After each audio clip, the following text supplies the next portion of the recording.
Está aquí el doctor Macario Schettino, una gran institución a nivel nacional, quien es el profesor investigador de la Escuela de Gobierno del Tecnológico de Monterrey.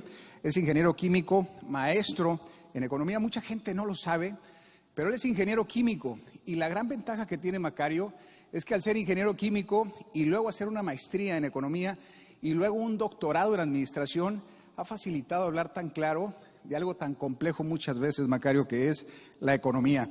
Ha sido directivo de diversas instituciones académicas y de medios de comunicación y asesor y consultor, no lo dice mucho Macario, pero para partidos políticos también, de empresas y de gobierno. Participa en la mesa semanal Dinero y Poder en Canal 11, escribe la columna Fuera de la Caja, muy recomendable si ustedes no la han leído en El Financiero, también a través de los podcasts, así Fuera de la Caja se llama, o inclusive los videos en vivo que hace Macario. Publica en este mismo podcast con ese mismo nombre, hace análisis semanales en el Patreon y su producción puede encontrarse en cualquier lugar, sobre todo en macariosubstack.com. Ha escrito más de 2 docenas de libros, los más recientes, El fin de la confusión, y Economía, la que decía ahorita Rafael, Economía en un día, muy recomendable para quienes quieren entrar al mundo de la economía, un mundo a veces tan complejo, pero a veces tan sencillo. Ambos son a través de la editorial Paidós, y Macario Schettino recibió el premio Pech Lergo 2021 por ser el columnista político número 1, un premio que se da de la revista siempre, que reconoce la trayectoria ética de quienes escriben en los medios nacionales, como lo es Macario Schettino. Para mí es un gusto presentar al doctor, al maestro, a mi maestro, Macario Schettino. Gracias, Macario, por estar acá.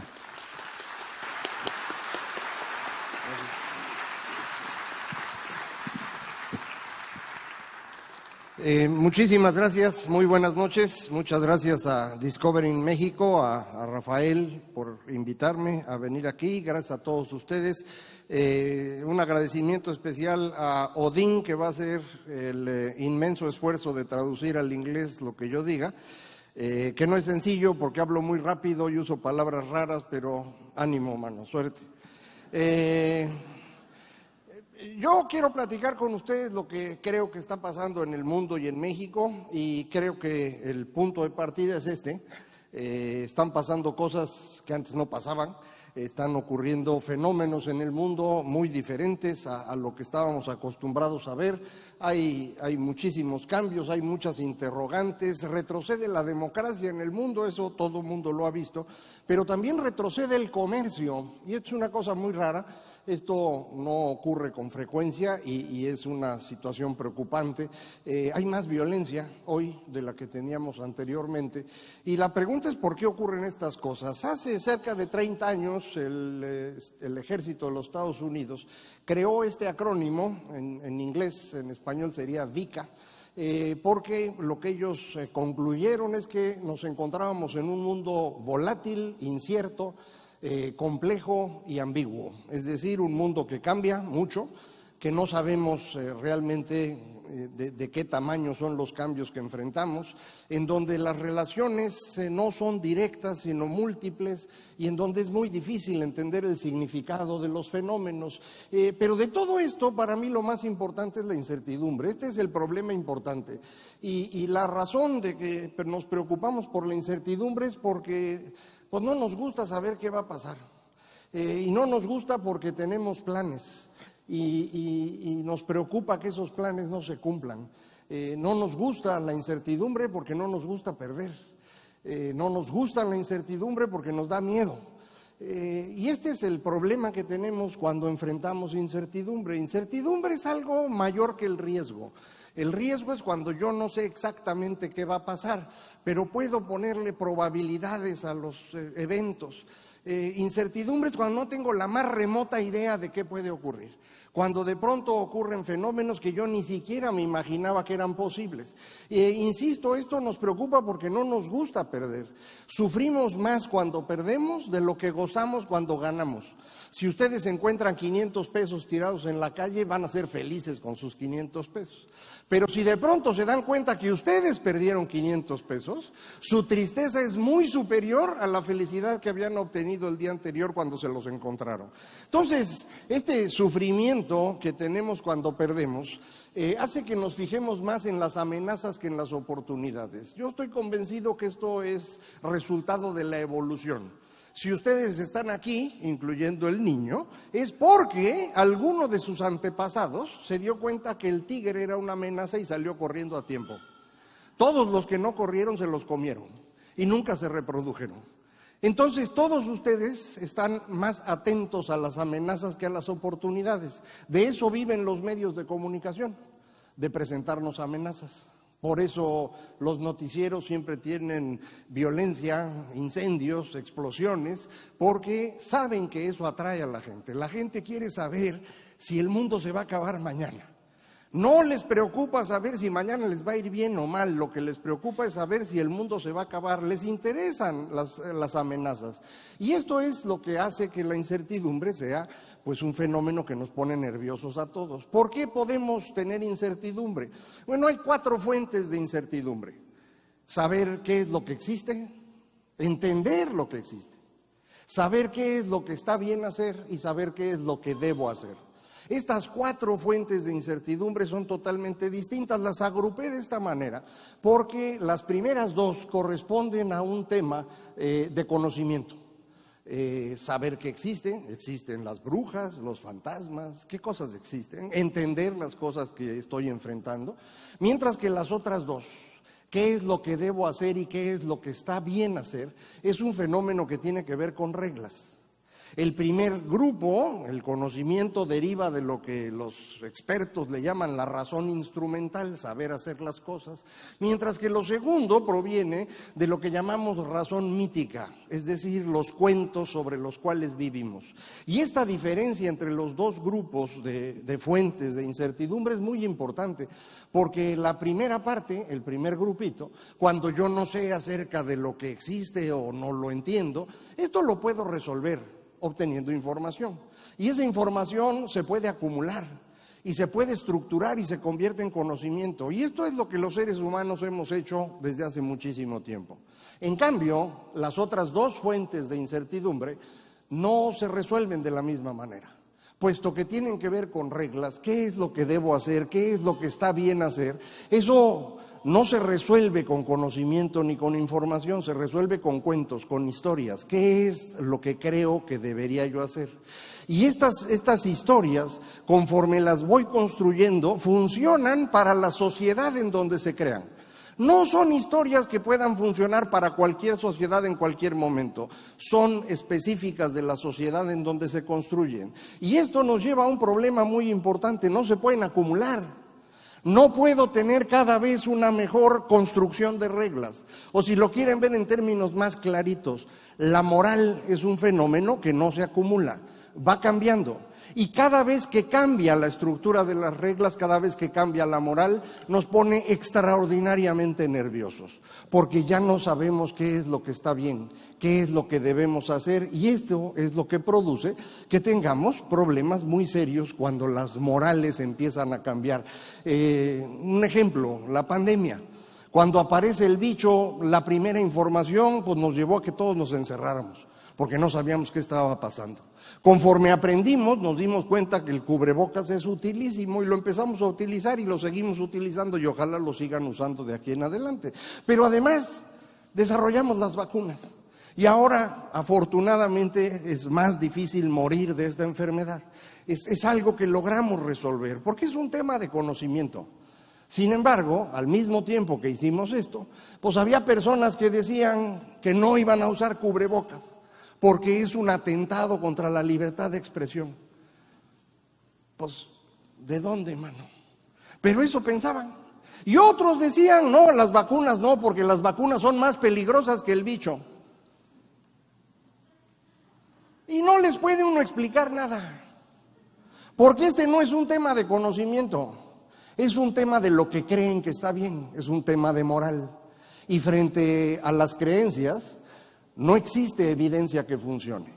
No hay evidencia que destruya una creencia. Cuando la gente quiere creer en algo, no importa cuánta información le presente yo, no va a cambiar su creencia, porque es un tema asociado a la moral, no al conocimiento. Es decir, al segundo grupo de reglas. Ahora lo pongo al revés, el segundo grupo, por ser tan importante, lo pongo al principio. Las reglas, la razón mítica, es el sistema de conocimiento o el sistema de decisión 1 para los seres humanos, y se basa en las emociones. El sistema 2 es el sistema del conocimiento, de la razón instrumental, o si quieren estrictamente el sistema racional, sistema 2. Es decir, los seres humanos funcionamos con dos sistemas distintos. Esto es lo que llaman los expertos ahora el sistema dual de toma de decisiones. El sistema 1 es el sistema creativo, intuitivo, inconsciente, automático, emocional.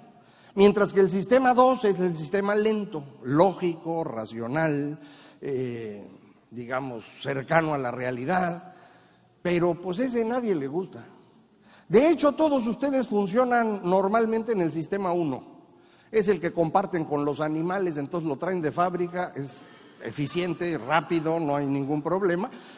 Todos nosotros decidimos emocionalmente. Ustedes dicen que no, que habían pensado, no es cierto. No pensaron, decidieron algo y luego inventaron un cuento para explicar por qué esa era la mejor decisión. Así se casaron todos, porque así es como funciona. El sistema 2, ese que significa racional y todo lo demás, esta es una cosa bien complicada. Pensar requiere tiempo, requiere esfuerzo, requiere recursos. Es más, pensar duele. Si nunca les ha dolido, no han pensado. ¿Me explico? Entonces, normalmente estamos en el sistema 1 y aunque hacemos esfuerzos por entrar al sistema 2 y pensar y evaluar las cosas y demás, nos regresamos muy fácilmente al sistema 1. Hay 3 razones por las cuales regresamos de inmediato al sistema 1, al sistema emocional. La primera es una amenaza, una situación extrema. Si van caminando por la calle y se encuentran un tigre, pues no se van a poner a pensar, ¿y de dónde salió el tigre? No, güey, córrele, luego piensas. Digo, nadie se encuentra un tigre en la calle, pero sí a un ratero. Y tampoco van a ponerse a pensar, ¿y este por qué es ratero? Su mamá no lo quería, lo golpeaba de chiquito. No importa, güey, córrele, luego piensas. Segunda razón, tú córrele. Segunda razón por la cual nos regresamos de golpe al sistema emocional, cuando enfrentamos una disonancia cognitiva. Esta es la forma bonita de decir que no entendemos nada. Disonancia cognitiva es cuando lo que ocurre en la realidad no se parece a lo que yo pensaba. Y entonces, si lo que yo pensaba no se parece a la realidad, pues ¿para qué sigo pensando? No tiene caso, no estoy entendiendo nada. Esa es la segunda razón. Hay una tercera, que es hipotética, es decir, sabemos que puede existir, pero nunca lo hemos visto, que es que exista un exceso de información. Es tanta información que en español no tenemos la palabra, lo puse en inglés, information overflow, un exceso de información, una avalancha informativa, tanta información que no la podemos procesar y por lo tanto dejamos de pensar. Pero esto, insisto, es raro. Las otras dos no, las otras dos son extraordinariamente frecuentes y funcionan no solo para las personas, sino también para las sociedades. De hecho, todas las sociedades humanas, todas las civilizaciones, si le quieren decir así, hasta el año 1500, cambiaron en razón de una amenaza externa, que es muy fácil de definir, cambio climático. El cambio climático fue modificando por completo la manera como vivían los seres humanos en 3 o 4 ocasiones antes de 1500 y en cada una de ellas es un cambio brutal. Pero de 1500 para acá, los cambios son por disonancia cognitiva, porque dejamos de entender.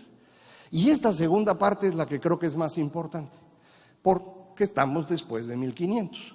Y el fenómeno tiene que ver con los cuentos, con las historias. Para poder vivir en sociedad, en estas sociedades inmensas que tenemos hoy, necesitamos compartir nuestras reglas de qué es lo que está bien y qué es lo que debo hacer. Y para poderlas compartir necesitamos que todo mundo conozca la misma historia, de forma que dependemos de la comunicación de esas historias. Si la tecnología comunicacional cambia, las historias tienen que cambiar. Si no logramos hacerlo pronto, lo que ocurre es que en un momento de sorpresa nos vamos todos, la sociedad entera, al sistema 1. ¿Qué es el sistema creativo, intuitivo, lo que ustedes quieran? Pero es también el espacio del miedo y la irracionalidad. Y tardamos décadas, si no es que siglos, en que la sociedad vuelva a pensar ordenadamente.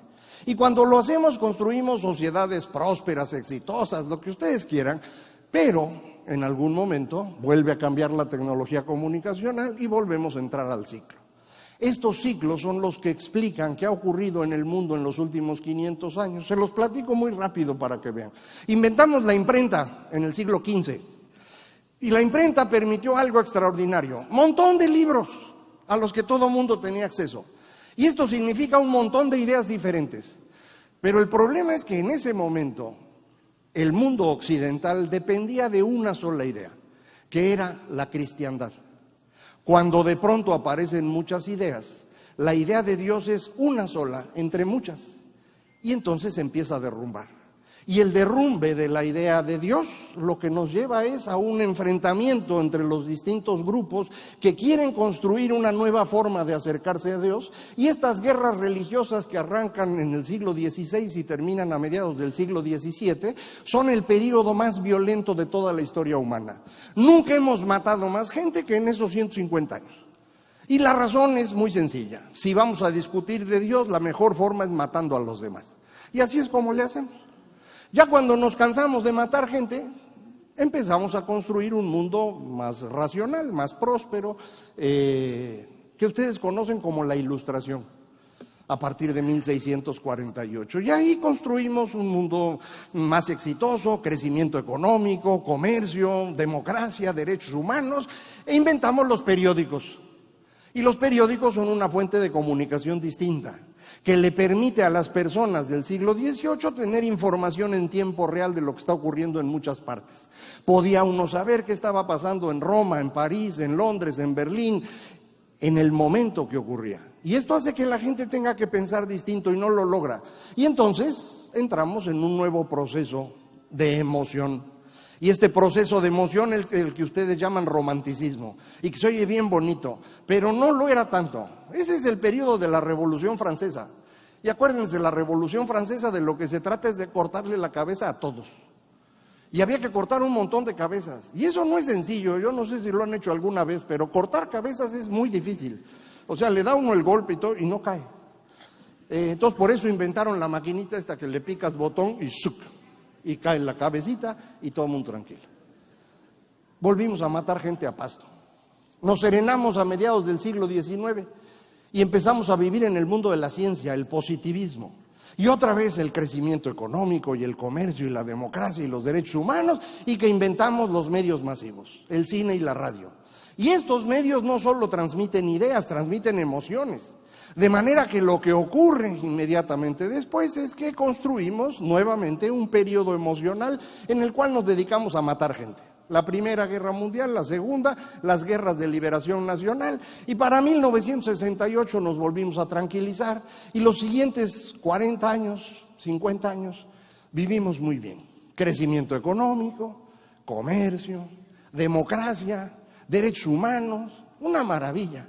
Ahora ya a nadie le gusta porque es el neoliberalismo y demás. ¿Por qué no les gusta esa época ahora? Pues porque inventamos otra forma de comunicación, las redes sociales. Y las redes sociales les obligan a pensar distinto y ustedes no pueden. Y a través de las redes sociales se construye una moralidad distinta a la que ustedes habían aprendido de niños. Y como no podemos discutir la moralidad, ¿qué hacemos? Pues nos agarramos a golpes, ¿no? Y en eso estamos. Para que sea más claro todavía, cada uno de estos momentos tiene una idea fundamental sobre la cual se construye la sociedad. Y esas ideas fundamentales solamente pueden tener una forma política que es compatible con ellas. En el siglo XVI era la fe, y luego le pusimos encima la razón, la naturaleza, la ciencia, el Estado, el individuo, ahora los grupos. Esto en el mundo civilizado, América Latina ya ven cómo es. Y entonces aquí para deshacernos de Dios fue dificilísimo. Y al final hubo que aventarle todo lo demás y por eso nos salieron unos países rarísimos, ¿no? Entonces, no voy a usar la de abajo porque no se ve nada. Entonces, usa la de arriba. Vean ustedes, cuando la idea básica sobre la cual funciona la sociedad es la fe, la única forma política que funciona son los reinos, porque la fe del rey es la fe de los súbditos. ¿Por qué ustedes son católicos? Porque su rey era católico. Si hubieran nacido en Suecia, serían luteranos, o en Suiza serían calvinistas, o en Inglaterra serían calvinistas, anglicanos. ¿Por qué son católicos? Pues porque su rey era católico. ¿Tiene alguna ventaja ser católico, luterano, anglicano, calvinista? Pues no, mano, pero ¿para qué discutimos eso? En esa época discutirlo significaba matarse. En el siglo XVI, desde fines del siglo XV, empezamos a discutir la razón. En Países Bajos primero y luego en Gran Bretaña. Y esto nos permitió crear la democracia, los ciudadanos, las naciones, pero luego llega la naturaleza, el romanticismo, esta belleza de libertad, igualdad y fraternidad, que ya saben ustedes en español significa córtenle la cabeza a todos. Con la ciencia viene la revolución industrial, es lo que le permite a Estados Unidos convertirse en potencia. Alrededor del Estado creamos el estado de bienestar, con el individuo la revolución tecnológica. Y esta es la diagonal que veían hace un ratito. Esta diagonal, como pueden ver, se va haciendo chiquita en el tiempo. Los cambios son cada vez más rápidos, pero la diagonal existe. De hecho, ya tengo datos para probar que la diagonal existe. Miren, estos son la tasa de mortalidad en guerras desde el siglo XV hasta nuestros días. Esto es en el mundo entero y esto es en Europa, donde se ve mucho mejor. Estábamos todos tranquilos hasta que de pronto empezamos a discutir cuál Dios era mejor. Y ahora le voy a matar gente. Nos serenamos y de pronto llegó la naturaleza. Órale, a cortar cabezas. Ahí va para arriba. Y nos volvemos a serenar con la ciencia y de pronto el Estado, las clases sociales y a matar gente. Y ya habíamos llegado a cero. Ahora, ¿para dónde vamos? Pues para arriba, ¿no? Entonces, ¿por qué el señor Putin invade Ucrania? ¿Por qué los tiroteos en Estados Unidos? ¿Por qué matan al señor Shinzo Abe? ¿Por qué las masacres en México? Por eso, porque no estamos entendiendo qué pasa. Estamos enfrentando un cambio en la moral fundamental de las sociedades, no entendemos cómo manejarlo y esto nos lleva a enfrentarnos unos con otros. Y esto es parte de un proceso. Y ya lo hemos vivido varias veces en el tiempo y lo volvemos a vivir. Porque pues así funcionamos los seres humanos y así funciona esta segunda parte, digamos, de la forma como pensamos, la parte emocional. En estos 500 años que estamos platicando hemos vivido 3 grandes ciclos. La reforma seguida de la ilustración, el romanticismo seguido del positivismo y durante el siglo XX totalitarismo y neoliberalismo. En cada uno de esos ciclos la primera parte es horrible. Esa es la parte donde abunda la incertidumbre y la gente tiene angustia y miedo y no sabe qué hacer. ¿Y qué hace uno cuando uno tiene miedo? Pues trata uno de protegerse. Y para protegernos lo que hacemos es crear comunidades ficticias alrededor de las ideas que en ese momento sean exitosas. En el siglo XVI, comunidades religiosas. En el siglo XVIII, comunidades cercanas a la naturaleza. En el siglo XX, comunidades alrededor de la clase social. Pero no nada más creamos estas comunidades ficticias, sino que elegimos líderes que yo llamo macho alfa, irresponsables, autoritarios, violentos. ¿Por qué lo hacemos? Pues porque tenemos miedo. Y entonces queremos un monote junto a nosotros que nos defienda. Y lo que no entendemos es que el monote no nos va a defender, va a abusar de nosotros. Pero no entendemos y lo volvemos a hacer. En el siglo XVI, ¿quiénes eran los líderes? Lutero, Calvino, Zwingli, Ignacio, Julio II, puro impresentable. Ya alguno de esos hasta santo es, pero es igual, son impresentables. Y en el siglo XVIII, Robespierre, Danton, Marat, Napoleón. Y en el siglo XX, Mussolini, Hitler, Mao, Lenin, Stalin.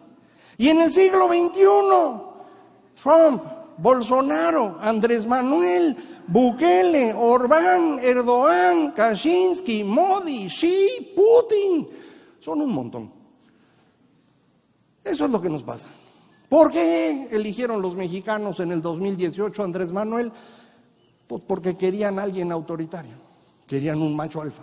Y el único que había era él. Y ahí van y lo escogen. Ahora, ¿qué hace uno con él? Pues ni modo, mano, hay que esperarse a que se vaya. ¿Por qué? Pues, ¿qué hacen? ¿No? Como le está pasando a todos, esto es un fenómeno global. El problema es que en esa primera etapa, el resultado siempre es pobreza, autoritarismo y violencia. Y después de un rato de estarnos dando de golpes, por fin entendemos y entramos en la segunda parte. Y la segunda parte es buenísima, ¿eh? La ilustración, el positivismo, el neoliberalismo son momentos de crecimiento económico, de comercio, de expansión de la democracia, los derechos humanos, reducción de pobreza, es una maravilla. El problema es que cuando hacemos eso, cambiamos la forma de comunicación y esto nos obliga a cambiar nuestra interpretación del mundo, nuestra moralidad. Y cuando llegamos a ese punto, pues regresa el miedo y es cuando todo se descompone. Para que no se angustien demasiado, este ciclo en el que estamos hoy es un ciclo que es resultado de las redes sociales. Entran las redes, nos obligan a pensar diferente, no podemos hacerlo. Y lo que estamos haciendo hoy es pues defendernos de la manera como lo hemos hecho siempre, creando comunidades ficticias. Hoy las comunidades se crean alrededor de señales de identidad. Eso en México es menos notorio, pero en Estados Unidos es clarísimo.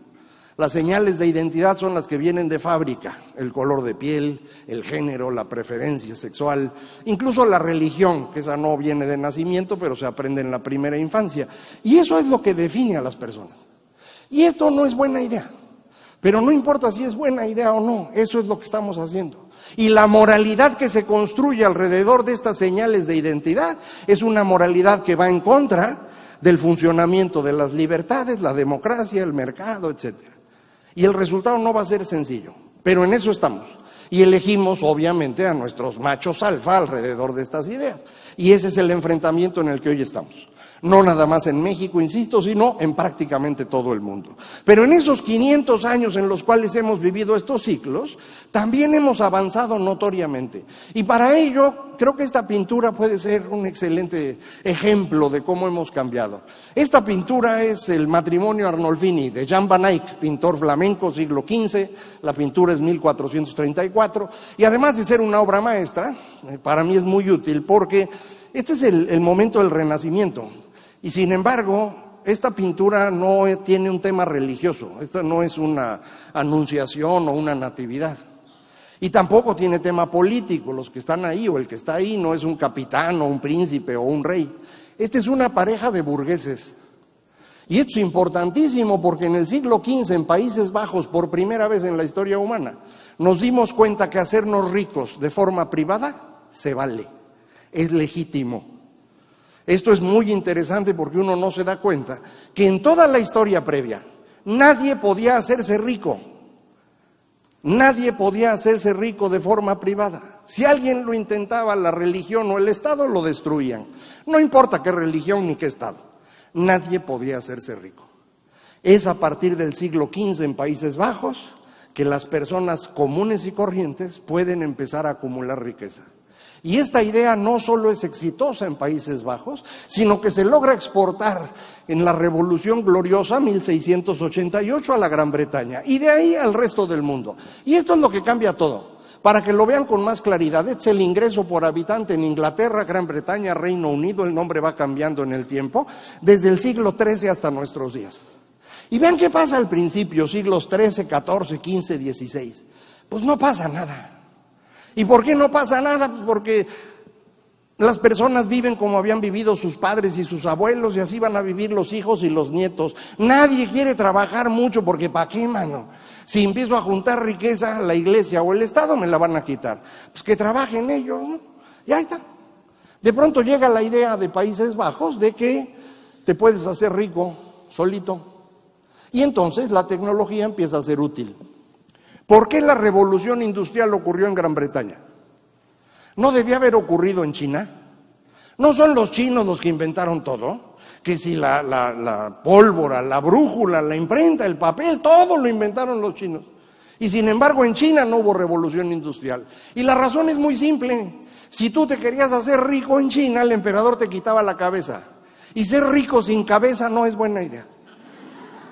De manera que nadie lo intentaba. En cambio, en Gran Bretaña tú te puedes hacer rico. Y si te puedes hacer rico, las ideas de los británicos, de los chinos, de los rusos, los alemanes, los franceses, los italianos, las que sean, son buenas. Y entonces empiezas a jalar. Y una vez que arranca este proceso, se vuelve exponencial.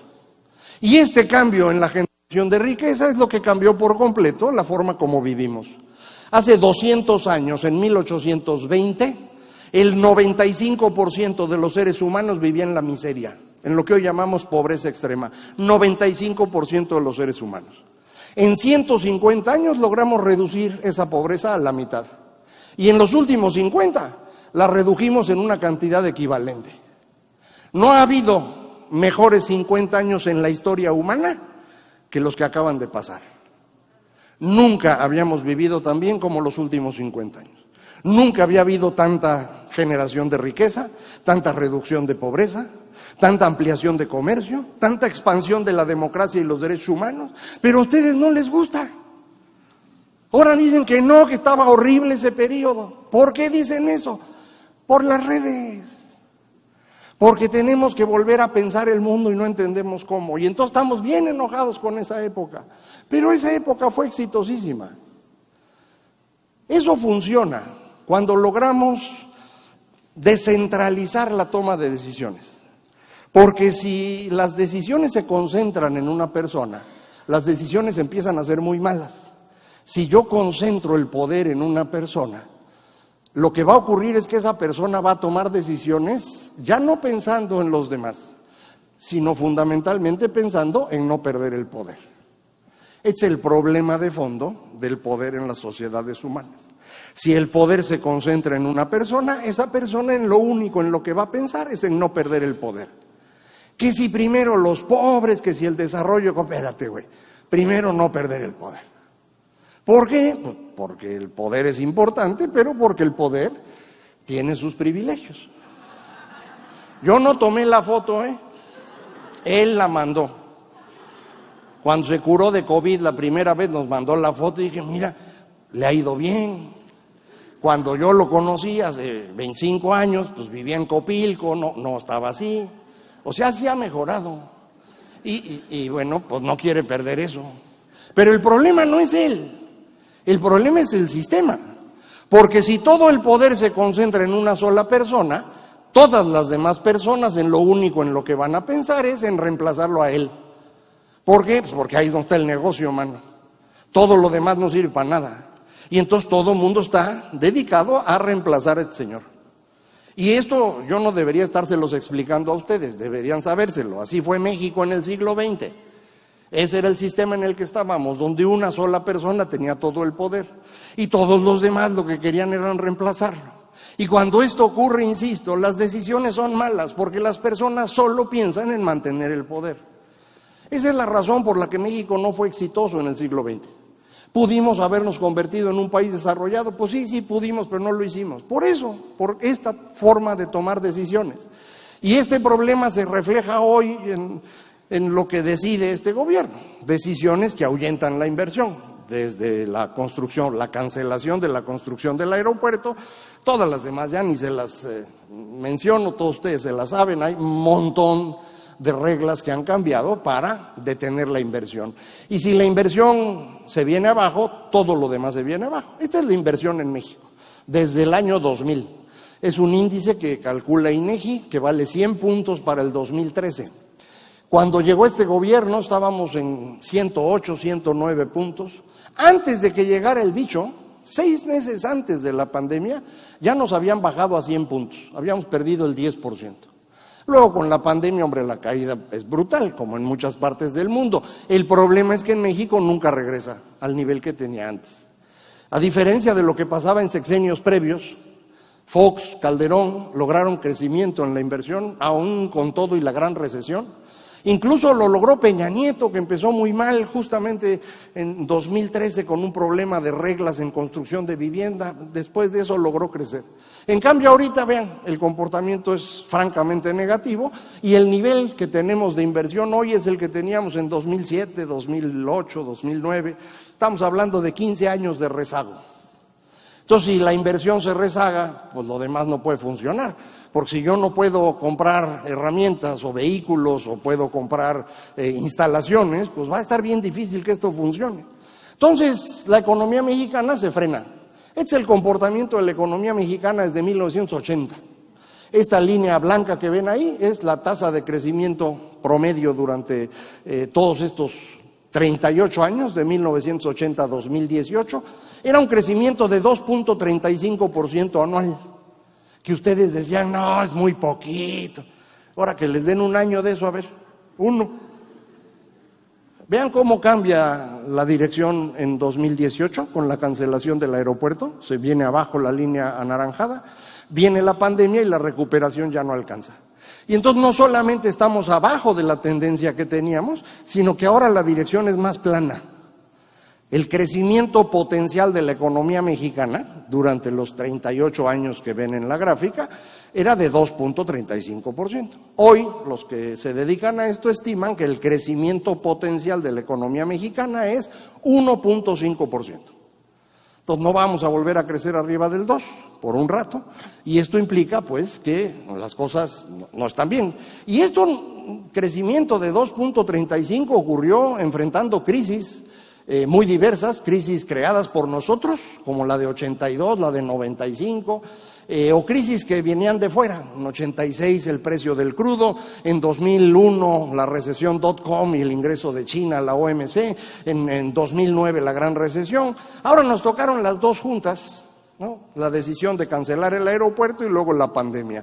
Pero, en mi opinión, el cambio en las reglas con las que funciona la economía mexicana es lo que tumba la línea naranja y ya no vuelve a crecer. Y esto pues se va notando en todas las demás grafiquitas. No generamos suficiente empleo. Aquí el rezago no es de 15 años, el rezago es pues nomás como de 5 o 6. Los salarios crecen tantito. Esta línea naranja es el salario promedio real de los sectores productivos de la economía. La línea amarillita es cómo crecía ese salario entre 2009 y 2018. Y vean cómo al final sí tenemos un crecimiento un poquito más grande. Dice uno, bueno, la gente tiene más lana. Pues sí tienen salarios que crecen un poco más en lo que, cámbiate, en lo que se los come la inflación. Ese es el problema. En los últimos 3 meses hemos tenido aumentos salariales importantes en el salario promedio del Seguro Social, que están por arriba de la inflación. Y cuando los salarios empiezan a crecer por arriba de la inflación durante un tiempo, lo que va a ocurrir es que los precios empiezan a tomar una dinámica para rebasar a los salarios. Esa espiral precios-salarios es la que destruyó la economía mexicana en los años 70 y 80. Y en ese fenómeno parece que ya nos encontramos. Ojalá esté yo equivocado y nada más sean datos de unos pocos meses, pero lo que hay de los últimos 3 meses es eso. Y yo insistiría, tenemos una presión inflacionaria relevante. Nada más para que no se me vayan a ir con la finta de que este incremento al salario fue una brillante idea del presidente. Esto es cómo ha crecido el salario real en México, en los datos del Seguro Social, por sexenio. Y lo pongo para que vean que los incrementos inmensos de salario mínimo que se han hecho en este sexenio, a pesar de que duplican el valor del salario mínimo, su impacto sobre el salario promedio es menor al que tuvimos durante el sexenio de Vicente Fox. De manera pues que la idea de aumentar el salario mínimo, que suena muy bonita, pues no genera que la gente tenga más dinero. Lo puede hacer momentáneamente, pero la inflación se come ese incremento muy rápido y el resultado pues es que la economía no puede crecer. Esto es donde estamos hoy, esto es lo que yo esperaría que ocurra en los próximos meses y años. Estamos hablando de un crecimiento muy bajito de la economía mexicana en el caso en el que no haya recesión en Estados Unidos. Obviamente si hay recesión en Estados Unidos, pues hay que bajar las rayitas otra vez, pero hasta ahorita ahí estamos, ¿no? ¿Qué vamos a tener? Bueno, cuando acabe este sexenio, con suerte la economía va a ser del mismo tamaño que cuando llegó este gobierno. Entonces el crecimiento de 6 años, en el mejor de los casos, va a ser 0. Pues no está tan mal, podría ser negativo, ¿no? ¿Qué hacemos frente a esto? Bueno, primero dejen platicar qué es lo que veo que está ocurriendo en materia política y de ahí plantear qué es lo que se puede hacer. Entonces, primero esta gráfica que yo digo que es muy importante. Esto es los votos por el PRI y por la izquierda en México en los últimos 15 años Y esto, como pueden ver, es una gráfica de espejo. Cuando la gente vota por el PRI, deja de votar por la izquierda. Y si vota por la izquierda, deja de votar por el PRI. Dicho de otra forma, hay un grupo de mexicanos cuya decisión cuando va a votar es voto por el PRI o por la izquierda. Lo demás no existe para ellos. ¿De qué tamaño es este grupo? Pues es cosa de sumar las dos rayitas. Más o menos 54, 56% de los mexicanos, su decisión es o PRI o izquierda. ¿Por qué este grupo tan grande de mexicanos decide de esta manera?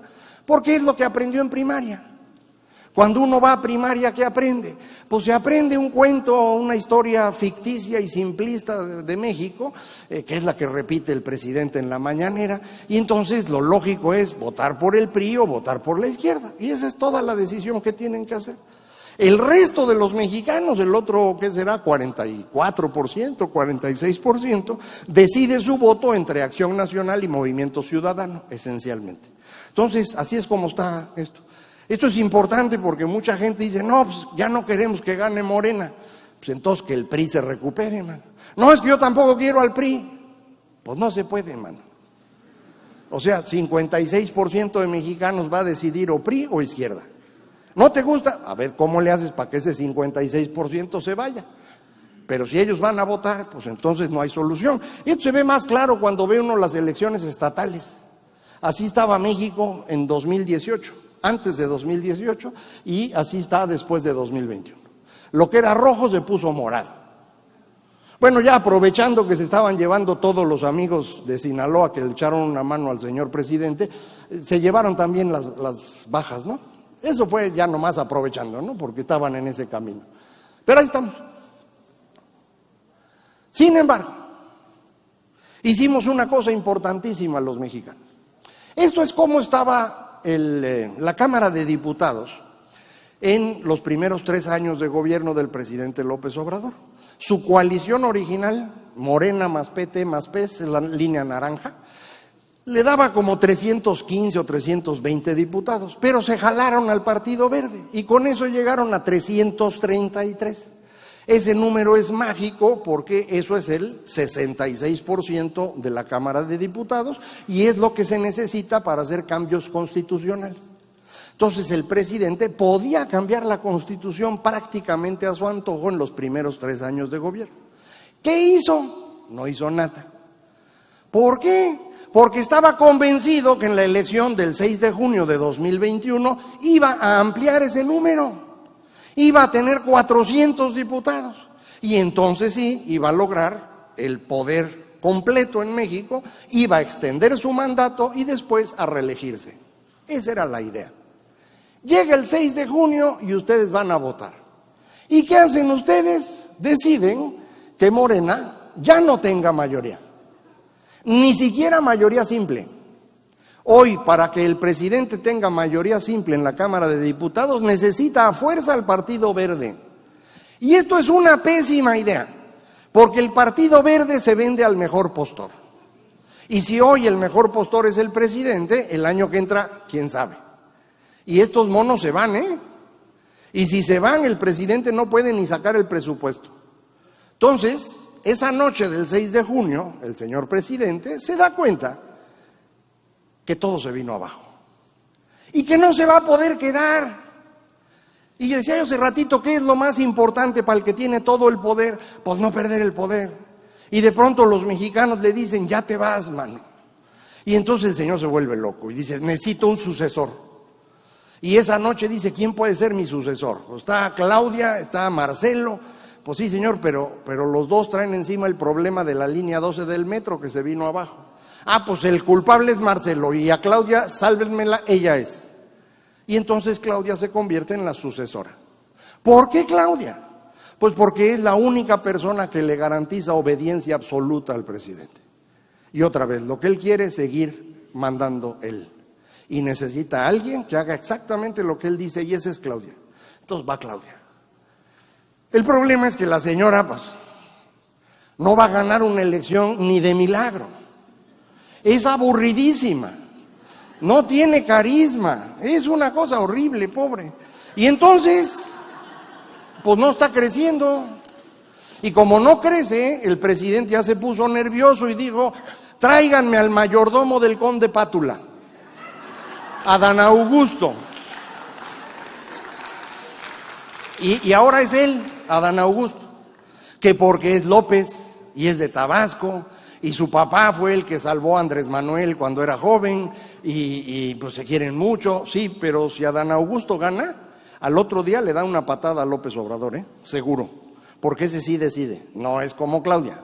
Ahora, el señor presidente no cree eso, cree que Adán Augusto va a hacer lo que él diga, y lo van a emboletar. Pero esos son los candidatos que tiene, no tiene más.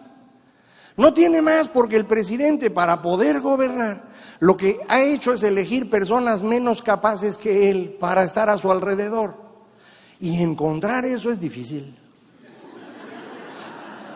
Y ya que tienes pura gente que no es capaz, luego ¿de dónde sacas un candidato, man? Es lo que hay. Que Marcelo podría ser buen candidato, pues igual podría, pero no va a ser. Que Monreal, pues tampoco. ¿Y qué otro? No hay. Se acabó todo. Y entonces el presidente está metido en un problema gravísimo desde el día de la elección. Esta elección es determinante para el futuro de México. Lo que hicieron los mexicanos el 6 de junio de 2021 fue cumplir la Constitución. Fuimos a votar como nunca habíamos ido en una elección intermedia, el INE hizo su trabajo y entonces logramos mantener el sufragio efectivo y garantizar la no reelección. Eso lo hicimos los mexicanos. Así que igual que en 2018 decidimos elegir un líder autoritario porque teníamos miedo, en 2021 decidimos que ese líder autoritario había que frenarlo. Y lo hicimos los mexicanos. Y esto también es merecedor de un reconocimiento. Cambiamos de opinión y corregimos. Y esto no todo el mundo lo ha sabido hacer, nosotros sí lo hicimos. Ya terminó el trasvase de votos entre el PRI y la izquierda. Entonces parecen estar estabilizados en eso y esto nos da un mapa político muy claro. Hoy tenemos en México un partido grande, Morena, que tiene, no sé, 35, 37% del voto, eso es lo que tiene Morena. Tenemos dos partidos medianos, el PRI y el PAN, más o menos con 20% cada uno. 20% cada uno significa 40, que es más que 37.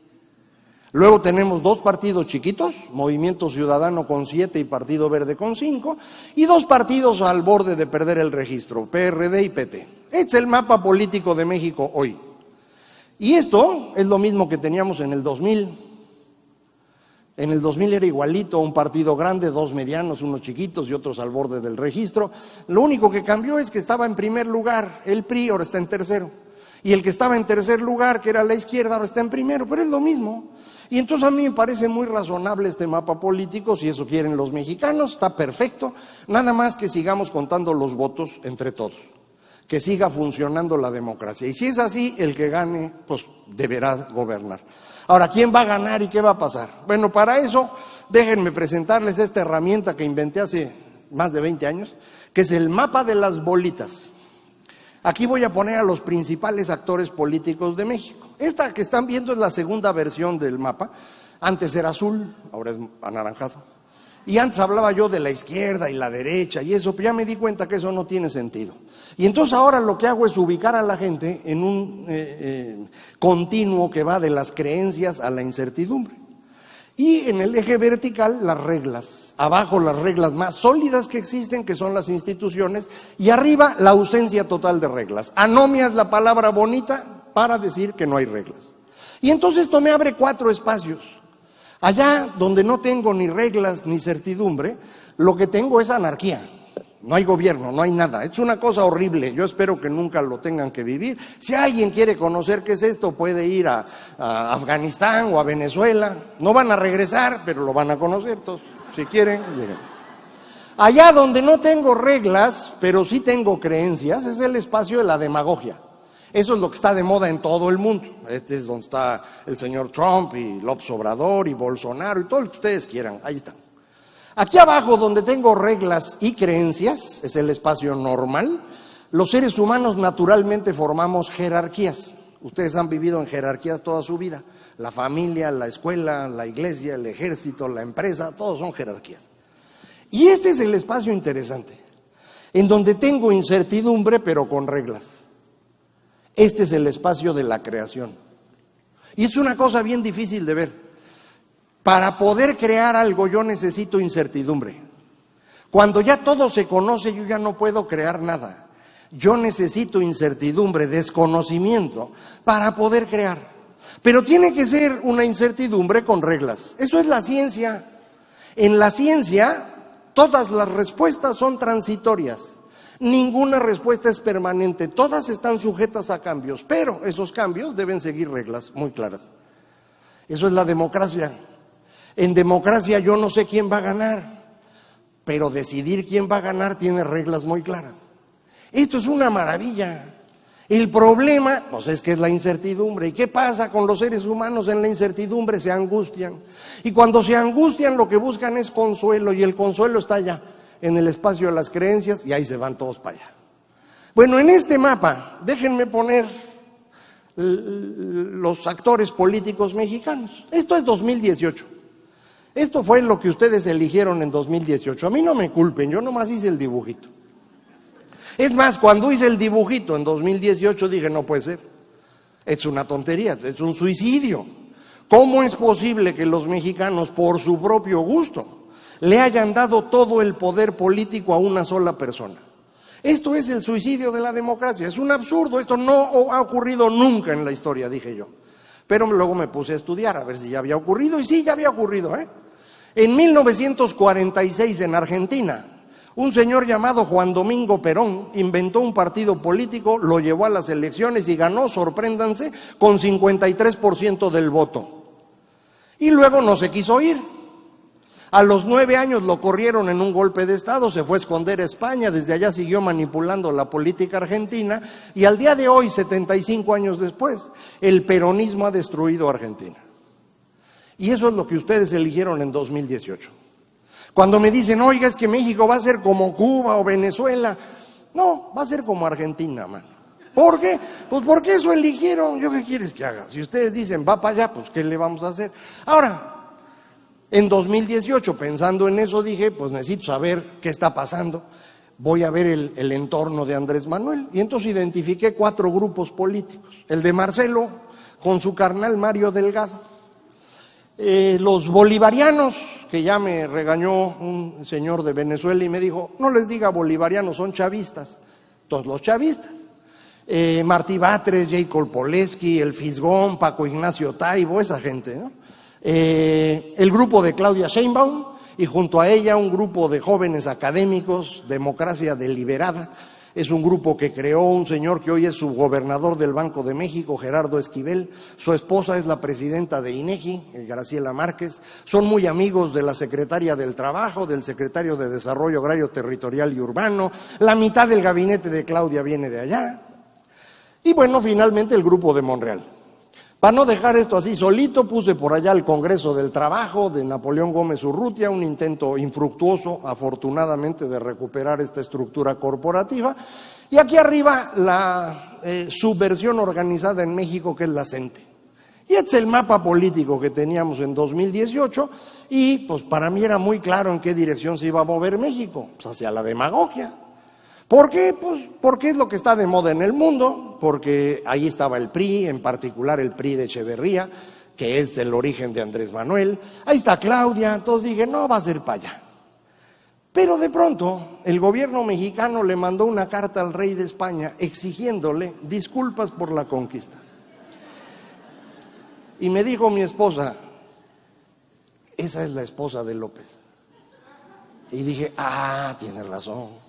Porque la señora esposa del presidente es la que creó al grupo de los chavistas. Ella fue la que le fue acercando a esos amigos. Son amigos de ella, no de López Obrador. Ahora ya son amigos de López porque es el presidente. Pero eran amigos de ella. Ella los fue acercando. Y entonces mi preocupación es que nos moviéramos hacia el espacio venezolano. Porque si la esposa dice, va para allá, ¿uno qué hace? Y esta era mi angustia. Pero entonces ustedes vinieron a rescatarme. Fueron a votar y cambiaron todo. ¿Cómo cambia México con la votación del 6 de junio? Pues cambia de la siguiente manera. Marcelo es chiquito, porque le cargaron la tragedia de la línea 12 del metro y porque el presidente se dedicó a humillar a Marcelo desde entonces hasta el día de hoy. Lo humilla día tras día. y Marcelo aguanta todo.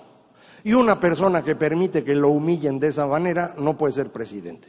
Entonces yo creo que Marcelo ya acabó su tumba. Él cree que estar aguantando le va a permitir ser presidente. Yo pienso que no, ya veremos, pero yo no creo que tenga futuro. También los bolivarianos se hicieron chiquitos, no porque sean menos, son los mismos, son muy escandalosos, pero son poquitos y son muy inútiles. En donde los han puesto en el gobierno no han servido para nada. Entonces, poco a poco han ido perdiendo presencia, me parece.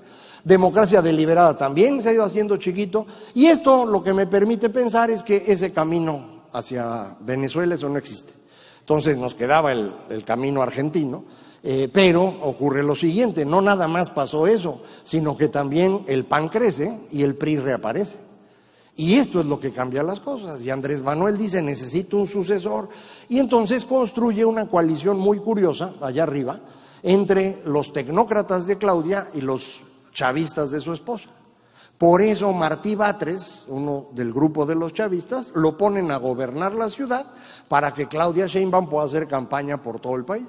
El resultado es que Martí Batres es un burro y están perdiendo la Ciudad de México de manera brutal, están saliendo las encuestas. Si en 2021 perdieron la mitad de la ciudad, en este momento las encuestas dicen que perderían 2/3 de la Ciudad de México. Y eso no es poca cosa, porque ese fue el lugar desde donde sobrevivió este grupo durante muchísimo tiempo. ¿Va a ser candidata Claudia o no? No lo sé. Yo honestamente creo que es la mejor candidata que tiene López Obrador porque es la que le garantiza obediencia, pero igual no funciona, como decía yo, no es muy buena candidata. ¿Puede ser Adán Augusto? Pues puede ser, pero no lo conoce nadie. Y Andrés Manuel, para poder sostener a Claudia, para impulsar a Adán Augusto, para resolver los errores que ha ido cometiendo, se va haciendo chiquito. Y conforme se va haciendo chiquito, abre el espacio a esta coalición. Una coalición PRI, PAN, cachitos de Monreal, cachitos de Marcelo, y esa coalición le gana a la otra.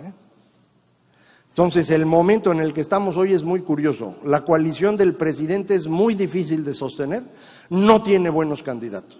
La coalición de enfrente es difícil de organizar, pero tiene más votos. Y entonces, ¿qué va a pasar en 2024? No tengo la más remota idea. Yo creo que cualquier persona que encabece la coalición opositora gana. Lo único que se necesita es que esa persona sea capaz de mantener unida a la coalición y que respire el día de la elección. Son las dos características. O sea, no tiene que ser bonito, no tiene que ser muy inteligente, no tiene que ser honrado. Luego andan queriendo ustedes cosas bien raras. No. ¿Qué se necesita? Una persona que mantenga la coalición unida. Si mantiene la coalición unida, gana. ¿Quién es esa persona? No lo sé. ¿Por qué todavía no es candidato o candidata en este momento? Porque ahorita no se puede. Si ahorita alguien sale de candidato, López les corta la cabeza. Por eso Anaya se fue a vivir a Atlanta. Por eso Alito anda brincando de un lado para otro para que no lo agarren. Porque ahorita es muy difícil ser candidato de oposición. Dentro de un año cambia todo esto. Lo más importante en el transcurso de ese año es que esa coalición exista y entonces que las cosas pueden cambiar. Ahora, ¿qué va a ocurrir en lo que falta de aquí al fin de sexenio? Primero, no tiene margen en las finanzas públicas el presidente. Sí se está gastando más dinero del que tiene. El déficit del gobierno mexicano, bien medido, es del orden de 3% del PIB en los primeros 3 años de gobierno, y este año ellos dijeron ya reconocieron que iba a ser de 3, y es probable que sea mayor. Eso ya pone en riesgo las finanzas. Probablemente ustedes escucharon en la semana pasada que salieron comunicados de las calificadoras, Standard & Poor's, Moody's, diciendo pues que Standard & Poor's dijo mejoramos la perspectiva, no la calificación, de negativa a estable. Y Moody's dijo yo también la modifico de negativa a estable, pero le bajo la calificación antes. Las dos calificadoras lo que están diciendo es tengan mucho cuidado con lo que están haciendo, porque si la deuda medida en términos del tamaño de la economía crece, les quitamos el grado de inversión. Eso dijeron las dos. además de esto, Moody's le baja a Pemex 2 grados de la calificación. Y la razón es que están convencidos que Pemex está absolutamente quebrado.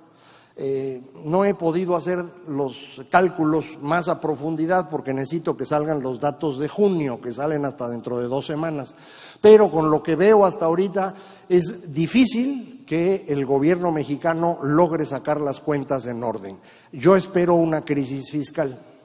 Esto no tiene nada de sorprendente. En los años 70 y 80 tuvimos crisis fiscales cada fin de sexenio, 76, 82, 87 y 94. Y la causa fue siempre que el gobierno gastaba más de lo que tenía. Entonces, si nos está gobernando ahorita como si estuviéramos en los años 70, pues lo lógico es que haya crisis de fin de sexenio. Gran diferencia. Hoy no tenemos tipo de cambio fijo. Hoy el tipo de cambio se ajusta todos los días. Y esto hace una diferencia brutal. En los años 70 y 80, uno iba caminando y de pronto llegaba al precipicio y suelo hasta abajo. Ahora no es un precipicio, ahora es como una ladera. Y va uno cayendo, dando vueltas, pero hay raíces y ramas de donde agarrarse, entonces se va a sentir menos feo, se ve más el panorama, no va a estar tan grave pues. Pero esperaría yo que eso ocurra. El consenso entre los colegas economistas es que efectivamente va a haber crisis fiscal y lo que nadie sabe es en qué fecha. La mayor parte de mis colegas cree que va a ser en 2025, es decir, el primer año del siguiente gobierno. Yo creo que no llegan, pero es todavía muy difícil saber, entonces nada más se los dejo para que tengan las opiniones de todos. Los proyectos del gobierno no sirven para nada, como todos ustedes saben. El mejor de todos es el aeropuerto que hicieron en la Ciudad de México, que no sirve. La refinería de Dos Bocas ya la inauguraron, pero esa cosa le faltan entre 2 y 3 años para terminarse de construir y entre 18 y 24 meses de pruebas. Entonces, entre 4 y 5 años para que produzca el primer litro de gasolina. Eso ya no sirvió. Y el Tren Maya, pues no lo van a acabar. Entonces, ninguna de estas va a servir para nada. Si no hay cambio de rumbo, va a ser muy difícil que el sexenio acabe bien. ¿Cuál sería el cambio de rumbo? Pues el cambio de rumbo está clarísimo. Lo dijeron también las calificadoras, lo decimos todos, está muy fácil. Si Estados Unidos está peleando con China, pues es el momento de asociarnos con Estados Unidos y traer toda la inversión para acá. Es lo que hay que hacer, el nearshoring o el friendshoring o como le digan. El caso es tráiganse la lana para acá. ¿Qué se necesita para eso? Muy simple, regresarnos a la reforma energética de 2013. Pero eso es justo lo que no quiere el señor presidente. Y como es muy necio, pues entonces la otra alternativa que tenemos es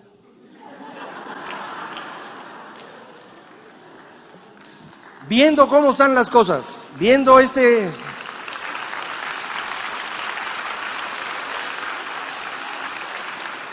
viendo el contexto internacional tan complejo, el nivel de incertidumbre, la angustia de las personas, la manera como se defienden, las circunstancias que tenemos en México ahorita, pues uno diría, hombre, está re feo el panorama. ¿Qué se hace cuando todo está feo? Cuando todo está feo, lo que uno hace es ir a la filosofía. Entonces les traigo 3 escuelas filosóficas para que ustedes elijan la que prefieran. Primera, el Buda, que nos dice todo se acaba, lo bueno y lo malo. Si a ustedes no les gusta el Buda o se pronuncia muy raro, pueden irse a la versión mexicana, que es Calimán, serenidad y paciencia. Todo mundo tranquilo, esto se va a acabar. Lo bueno y lo malo, todo se acaba. Entonces, no se me desesperen. Segunda escuela filosófica, los estoicos.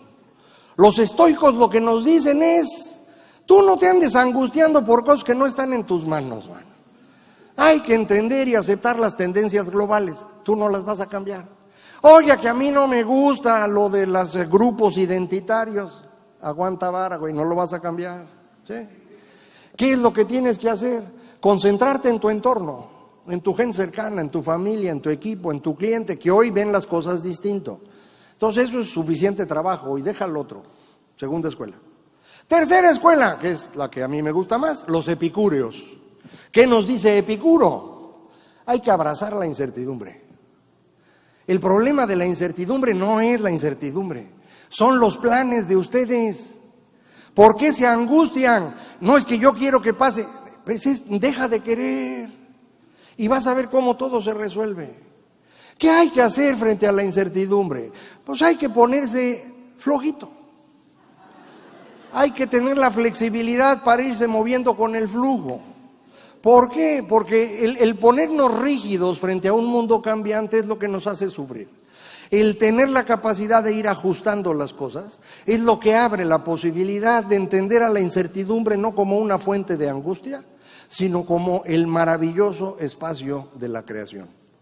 Y eso es lo que yo creo que hay que hacer. Escojan la escuela filosófica que prefieran, porque uno no puede elegir el momento que vive, uno elige la actitud que toma frente a ese momento. Y para mí, estas 3 escuelas nos dan una muy buena opción de cuál es la actitud correcta. Todo pasa. No hay que preocuparse por lo que no está en nuestras manos y por encima de todo, hay que entender que la incertidumbre es gran oportunidad de creación y no la fuente de angustia que siempre nos imaginamos. Muchísimas gracias a todos.